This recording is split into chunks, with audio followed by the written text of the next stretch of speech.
ఎన్నికల్లో కూడా ఇక్కడ నిలబడిన మీ అభ్యర్థి లోకేష్ గారు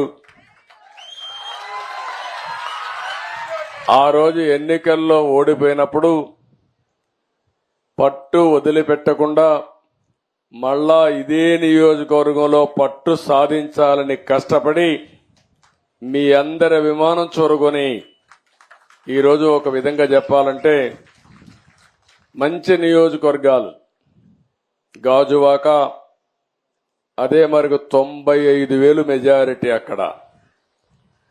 ఇంకొక పక్కన భీములి తెలుగుదేశం పార్టీకి ఎప్పుడు కూడా కంచుకోట, అక్కడ 94,000 93,000 మెజారిటీ.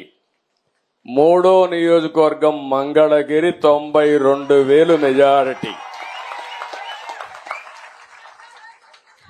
నేను ఇక్కడికి వచ్చానంటే తెలుగుదేశం పార్టీని అభిమానించిన మిమ్మల్ని గౌరవించే బాధ్యత మాకుంది. భవిష్యత్తులో కూడా ఒక విషయం మీరందరూ గుర్తుపెట్టుకోవాలి, అందరికీ న్యాయం జరగాలి. ఆ న్యాయం జరగడానికి తోడ్పాటునిచ్చినటువంటి నియోజకవర్గాలు గాని, గ్రామాలు గాని, వర్గాలు గాని. ఏంట్రా ఏం మాట్లాడతావా? మాట్లాడు, నువ్వు కూడా మాట్లాడు. ఏం మాట్లాడుతావు? ఏం చదువుతున్నావు? Fifth class. బాగా చదువుతున్నావా? ఏ స్కూలు? శ్రీ చైతన్య. శ్రీ చైతన్య. ఏమో మంచి స్కూల్కే పోతున్నావు. సార్ నా పేరు గారు మీ పేరే. ఏం పేరు? చంద్ర ఆదిత్య. చంద్ర ఆదిత్య. నువ్వు చాలా తెలివైన వాడు, ఇప్పుడే హుషారుగా ఉన్నావు. పెద్ద అవుతాయినాక ఏం చేస్తావు? ఆర్మీకి వెళ్తావు. శభాష్, దేశాన్ని కాపాడతావు. నమ్మకమేనా? Good, congratulations. దేశాన్ని కాపాడడానికి కావాలి, నీలాంటి దేశభక్తి ఉండేవాళ్ళు కావాలి ఈ దేశానికి. మనస్ఫూర్తిగా అభినందనలు, కంగ్రాచులేషన్. ఎంతమంది మీరు? 4, 5, 6 ఎవరు? నేను, సాయి, మా అమ్మ, మా నాన్న, మా తాత, మా నాని. ఓకే, గుడ్, బాగా చెప్పావు.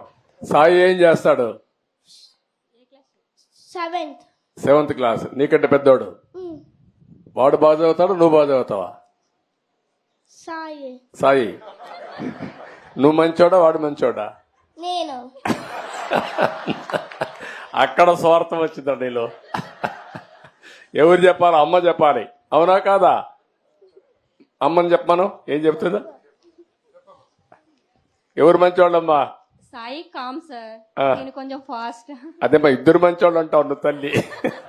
తల్లి ఎప్పుడు ఒక కొడుకు సైడ్ తీసుకోదు, ఇద్దరిని నచ్చ చెప్తాది. గుడ్, ఓకే అమ్మా. సార్ నమస్కారం సార్, నా పేరు కృష్ణప్రియ. సార్ మీరు ఎప్పుడు సంక్షోభంలో అవకాశాలు ఎత్తుక్కోవాలి అంటారు.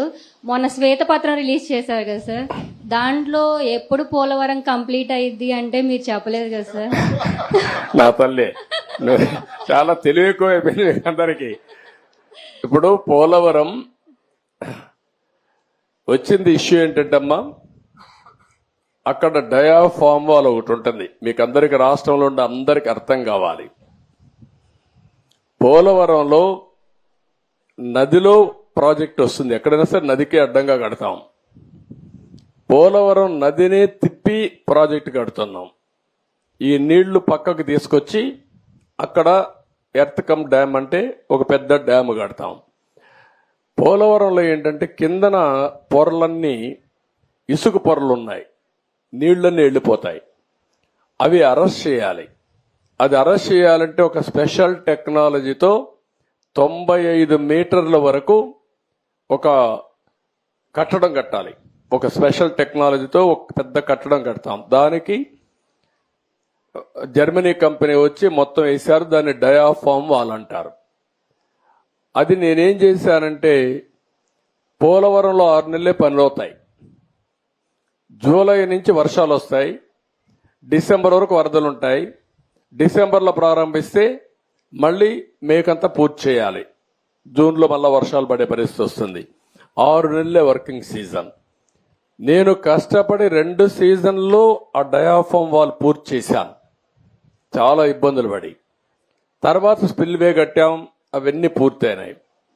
ఈ పని చేయాలంటే, ఎర్త్ కమ్ డ్యామ్ కట్టాలంటే పక్కన 2 వాల్స్ కట్టాలి, అవి కాఫర్ డ్యాములు అంటారు. దానికి కూడా నీళ్లని రాకుండా కొంతవరకు డ్రౌటింగ్ చేయాలి. డ్రౌటింగ్ కూడా చేసి అక్కడి నుంచి కట్టుకొని రావాలి. కరెక్ట్ గా నేను అధికారంలో ఓడిపోయింది మేలో ఓడిపోయాం. మే జూన్ వరకు కానీ పనిచేసి ఉంటే డయాఫామ్ వాల్స్ అన్ని పూర్తి చేసేసి ఉంటే నీళ్లు అక్కడికి వచ్చేటి కాదు.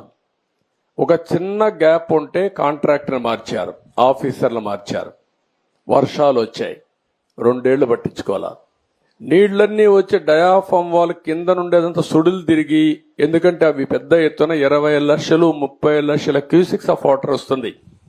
దేశంలోనే ఎక్కువ నీళ్లు ప్రవహించే నది గోదావరి. ఇప్పుడు ఆ నీళ్లన్నీ వచ్చి సుడులు కొట్టేసింది, కిందన మట్టి అంతా ఇసుకంతా తీసేసి కొట్టుకొని వెళ్ళిపోయింది.